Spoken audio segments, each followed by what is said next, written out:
ನಾನು 5ನೇ ತರಗತಿಯಲ್ಲಿ ಓದುತ್ತಿರುವೆ. ನನ್ನ ಶಾಲೆಯ ಹೆಸರು ರಮಣ ವಿದ್ಯಾನಿಕೇತನ. वनमाली गडी शांग्री शंखी चक्री चरंदकी श्रीमान नारायणो विष्णु वासुदेवो विरक्षतु.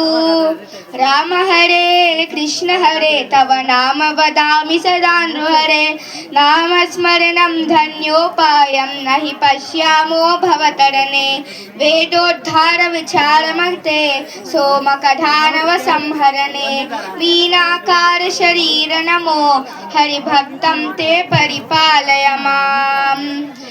मंथानाचल धारण हेतु देवासुर परिपालन भो. कूर्माकार शरीर नमो हरिभक्तं ते परिपालय माम्. भूचोरक हर पुण्यद मूर्ते क्रोधोद्धृत भूतेश हरे. क्रोधाकार शरीर नमो हरिभक्तं ते परिपालय माम्. हेमकशिपुतनु धारण हेतु प्रह्लादासुर पालन भो. नरसिंहाच्युत रूप नमो हरिभक्तं ते परिपालय माम्. बलिमुख बंधन विततमते पादाद्भयकृत लोककृते. पटुबटु वेशमनोज्ञ नमो हरिभक्तं ते परिपालय माम्. क्षितिपति वंश संभव मूर्ते क्षितिपति रक्षाक्षत मूर्ते. भृगुपति राम वरेण्य नमो हरिभक्तं ते परिपालय माम्. सीता वल्लभ दाशरथे दशरथ नंदन लोक गुरो.